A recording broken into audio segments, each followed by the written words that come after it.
வணக்கம். நம்ம இன்னைக்கு பார்க்க போகிற பாடம் ரொம்ப இன்ட்ரெஸ்டிங்கானது அப்படின்னா என்னென்னா, மனிதனுக்கும் விலங்குகளுக்குமான ஒரு உறவு எப்படி இருக்குது அப்படிங்கிறது தான். இப்போ சீரா புராணம் அப்படிங்கிறது என்னன்னு பார்த்தோம்னா, அது வந்து இஸ்லாமிய காப்பியம்.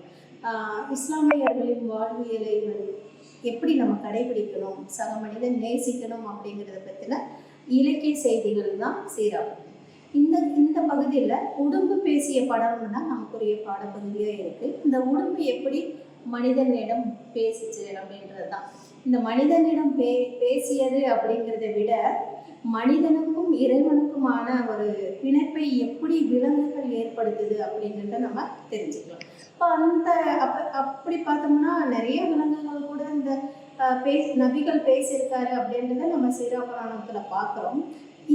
இன்றைய பகுதியில் நம்ம என்ன பார்க்கலாம் அப்படின்னு பார்த்தோம்னா, உடும்பு எப்படி இறைவனிடம் தூதுவரிடம் பேசியது அப்படிங்கிறத நம்ம பார்க்கலாம்.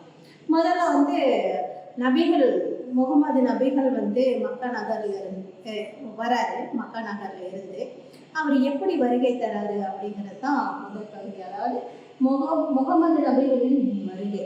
இவர் வரும்போது அவர் கூட யார் வரா அப்படின்னு பார்த்தோம்னா, அபூபக்கர் வராரு. அவர் தீன் அப்படின்னு சொல்லுவாங்க. தீன் அப்படின்னா என்ன அப்படின்னு பார்த்தோம்னா, இஸ்லாமிய மதத்தை ஏற்றுக்கொண்ட குரு. இந்த குரு எப்படிப்பட்டவராக இருப்பாங்க அப்படின்னு பார்த்தோம்னா, முற்றிலும் கடவுளுக்காக, அதாவது இறைவனுக்காக தன்னை அர்ப்பணித்தவங்களாம் இருப்பாங்க. அப்போ அர்ப்பணித்தவங்க அப்படிங்கும் பொழுதே அவங்க வந்து இப்படி உலக ஆசைகளை துறந்து முற்றிலும் துறவியாக இருப்பாங்க. அப்போ அந்த துறவி அப்படின்ற அந்த செயல் எப்படி இருக்கும்னா, அவங்களோட முகத்தில் ஒரு பிரகாசத்தை உண்டு பண்ணும். அப்புறம் அவரே பார்க்கறதுக்கு ரொம்ப அழகாக இருப்பார். பார்க்குறக்கே அபூபக்கர். அவர் கூட வர முகமது நபிகளை நம்ம சொல்லவே வேண்டாம். அவர் ரொம்ப பேரழகான ஒரு மனிதராக, அதாவது இறை தூதராக அவர் கூட வரும் பொழுது அந்த மெக்கா நகரில் இருக்கிற எல்லாருமே பார்த்து ஆச்சரியப்பட்டு பார்க்குறாங்க. என்ன ஆச்சரியப்பட்டு பார்க்குறாங்கன்னா, அவரோட அழகு. அதாவது இறைவனுக்காக தன்னை ஒப்படைத்ததுக்கு அப்புறம் அந்த ஒளி இருக்கும் இல்லையா, அந்த பிரகாசமான ஒளி வந்து அவங்க முகத்தில் வெளிப்படுது.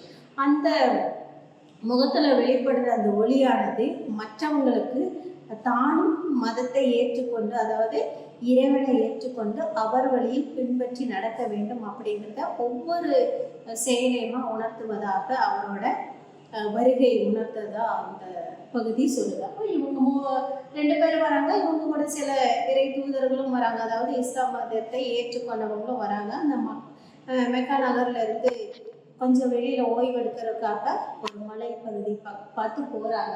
அந்த இடத்துல என்ன ஆகுது அப்படின்னா, அந்த ஒரு குன்றின் மேலே எல்லாம் ஏறி போகும் பொழுது என்ன ஆகுது அப்படின்னா, நபிகள் அவங்க கூட போயிட்டுருக்காங்க. அங்கே இருக்கிற புல் பூண்டு சிறு சிறு விலங்குகள் எல்லாம் இருக்கு இல்லையா, இந்த விலங்குகளும் அந்த புல் பூண்டு அதெல்லாம் உயிரோடு இருக்கிற ஒரு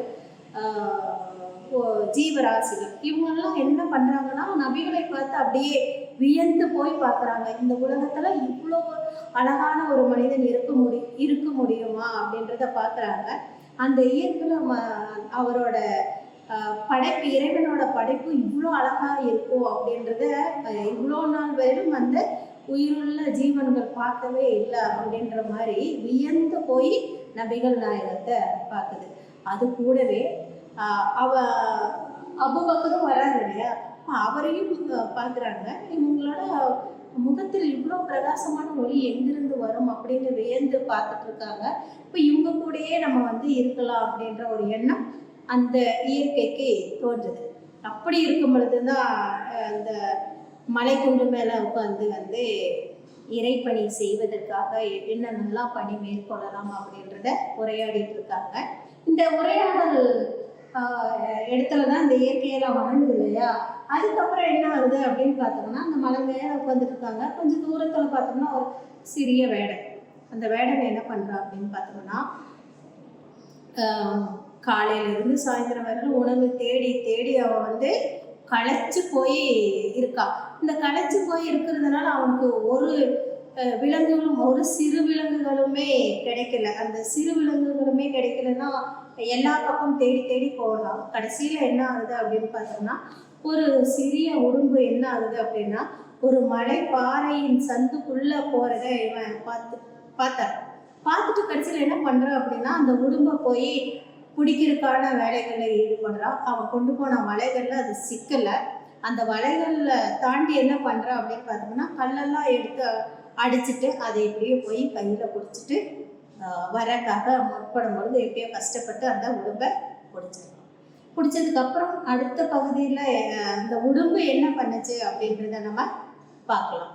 நன்றி, வணக்கம்.